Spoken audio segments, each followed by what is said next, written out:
तो कुछ तो लिखा। उन्होंने बोला फास्ट कोर्ट लगाएंगे और नीट पेपर लीक वाले बच्चों के सम्मान में हम उनके जो दोषी हैं उनको पकड़ेंगे। मैं सिर्फ इतना ही कहना चाहता हूँ इस पर। क्या कहेंगे सर कि 1 महीने के बाद जाके प्रधानमंत्री नरेंद्र मोदी का एक ट्वीट आता है, 1 महीने के बाद जाके प्रधानमंत्री की आंख खुलती है, लेकिन उसमें भी धर्मेंद्र प्रधान का नाम नहीं लिया जाता है। कैसे देख रहे हैं इतनी देर बाद जागना? हमने जब ये आंदोलन शुरू किया था ना, तो ये पहला सवाल था लोगों का, धर्मेंद्र प्रधान के इस्तीफे से क्या होगा? याद है आपको? तो हम पूरे जोर लगा के कह रहे थे धर्मेंद्र प्रधान इस्तीफा दे दो। हमें पूरा यकीन था, पक्का यकीन था कि धर्मेंद्र प्रधान एक आदमी नहीं है जिसका हम इस्तीफा मांग रहे हैं। वो एक पूरी भ्रष्ट व्यवस्था है इनकी पार्टी की। अगर उनका इस्तीफा जाता है तो बहुत कुछ दांव पे लगा हुआ है, इसलिए हमने उनका इस्तीफा मांगा था। और वो शिक्षा मंत्री हैं, हमारे देश के उस मंदिर के मंत्री हैं जहाँ से हमारा देश का भविष्य बनता है।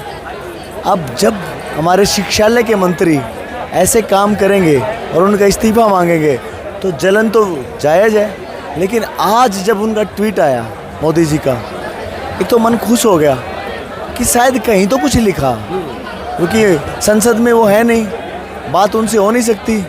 एक तरफा मन की बात बोल देते हैं लेकिन वैसे कोई बात बोलते नहीं है। तो कुछ तो लिखा। उन्होंने बोला फास्ट कोर्ट लगाएंगे और नीट पेपर लीक वाले बच्चों के सम्मान में हम उनके जो दोषी हैं उनको पकड़ेंगे। मैं सिर्फ इतना ही कहना चाहता हूँ इस पर कि सर ये तो बहुत दिन पहले नीट पेपर लीक हुआ था और जो बच्चे हैं वो बहुत दिन पहले सुसाइड किया था, 22-23 बच्चों ने। और उसके बाद हमारा आंदोलन शुरू हुआ था, उसको भी 34 दिन हो गए आज शुरू हुए, जिसका विदेश तक पूरे दुनिया में मीडिया उसको कवर कर रही है कि किस तरह से ब्रूटलिटी से बच्चों को मारा गया है यहाँ पे। अगर ये आपको यही बात बोलनी थी कि फास्ट ट्रैक कोर्ट लगाएंगे तो आज से 2 महीने पहले बोल देते। लेकिन उस ट्वीट में धर्मेंद्र प्रधान का नाम नहीं है, कैसे देख? मैं वही कहना चाह रहा हूँ कि ना तो शिक्षा मंत्री का नाम लिया है और ना ही ये बात बोली कि हम इस बारे में सोच रहे हैं। मैं वैसे ही देख रहा हूँ जैसे आप लोग देख रहे हो कि धर्मेंद्र प्रधान का इस्तीफा नहीं है, ये इस सरकार का इस्तीफा है। इसलिए सरकार इसको बहुत सीरियस ले रही है। एक तो ये सरकार कहती है कि हमें झुकने वालों में से नहीं है, दूसरी ये है कि ये इनके अपने नाक का सवाल बना लिया है, तीसरा धर्मेंद्र प्रधान वो व्यक्ति है अगर वो चले गए तो शायद पता नहीं क्या राज खोलने वाले हैं। तो इसलिए उनका छुपा है, बहुत कुछ छुपा है, दांव पे लगा है बहुत कुछ। लेकिन एक और बात है, जो 20 तारीख को हुआ, ब्रूटलिटी हुई, उसे कैसे देख रहे हैं? छात्रों के सिर भी फाड़ दिए गए, पैर तोड़ दिए गए, हाथ पैर बहुत सारी चोट आई है, कैसे देख रहे हैं? आप मौजूद थे, हम भी थे। हम कुछ लोग हैं, यानी कि 2-5 लोग जो अभी आंदोलनरत हैं, आंदोलन कर रहे हैं, और कुछ लोग हैं जो राजनीतिक पार्टियों में विपक्ष में पक्ष में।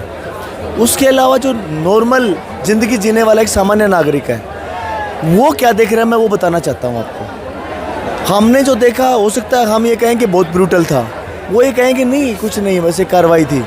लेकिन जो सामान्य नागरिक ने जो देखा, उन्होंने ये बोला कि ऐसी निर्दयी, ऐसी हत्यारी सरकार हमने नहीं देखी। उनके वर्ड्स हैं, 8 साल के बच्चों को उन्होंने मारा, छात्रों को मारा। यहाँ पे जहाँ हम खड़े हैं, यहाँ पे तो अमृतसर बना दिया था उन्होंने। आगे बैरिकेटिंग से निकल नहीं पा रहे थे, ये बैरिकेटिंग लगी, इससे निकल नहीं पा रहे थे। मैं चिल्लाता रहा, मैंने वीडियो डाली आज उसकी, मैं चिल्ला रहा था कि मत मारो, बच्चे निकल नहीं पा रहे हैं, रेलिंग लगी है। वो नहीं रुके, उन्होंने बहुत मारा। उसके बाद देश की आत्मा जाग गई, दुनिया की आत्मा जाग गई। बीजेपी के बहुत सारे लोग हमें बोल रहे हैं कि हम कुछ भी सपोर्ट कर लें लेकिन ये सपोर्ट नहीं कर सकते। हमारे बच्चे भी हैं, वो भी मरेंगे फिर इस तरह से एक दिन। किसी न किसी मुद्दे पे हमारा नंबर भी आएगा, पेपर लीक पे नहीं तो किसी और मुद्दे पे आएगा। सरकार इसे हल्के में ले रही थी शुरू में, सरकार इसको बहुत हल्के में ले रही थी। उन्होंने कहा सोशल मीडिया का आंदोलन है, जेन जीज में ऐसे एक बार लहर बनती है सोशल मीडिया पे, धरातल पे आ गई, विपक्ष दोनों ही हल्के में ले रहे हैं। हाँ, लेकिन जब ये युवा है ना, अब इस युवा की बात सुनोगे आप जाके, इतना ओपन माइंडेड और इतना एजुकेटेड यूथ है हमारे देश में। मैं भी यकीन नहीं करता था उस चीज़ को, लेकिन मैंने देखा, मेरी आंखें खुल गई। यार ये गांधी के देश के लोग हैं। मैं सोच रहा था कि अब शायद अराजकता फैला दी है इस पार्टी ने 12 साल में इस देश में, लेकिन ये गांधी के लोग मैंने देखे हैं पहली बार। ये किसी को कुछ नहीं बोलते, ना गाली बकते हैं, पुलिस वालों को सामने से नहीं बोलते हैं, फूल देते हैं, तालियां बजा रहे हैं उनके लिए, उनको थैंक यू बोल रहे हैं, कल खाना खिला रहे थे उनको। ऐसा ऐसा युवा मैंने पहली बार देखा है।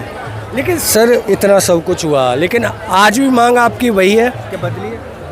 कोई नहीं बदली है, 2 मांगे बढ़ी हैं हमारी। धर्मेंद्र प्रधान का इस्तीफा हमें चाहिए। सोनम वांगचुक के लिए पहले एक मांग थी, वो अभी भी हंगर स्ट्राइक पे हैं ही। और यहाँ पे जो केस लगे हैं वो सारे केस हमें वापस चाहिए। डिटेनमेंट कोई होना नहीं चाहिए। उसके अलावा जो नीट के छात्र जिन्होंने सुसाइड किया है, जिनको व्यवस्था ने जिनको मार दिया है, उनके लिए 1 करोड़ के मुआवजे की हमने अपील की थी, वो चाहिए। वही हमारी मांगे हैं, उससे अलग हमारी कोई मांग नहीं है अभी।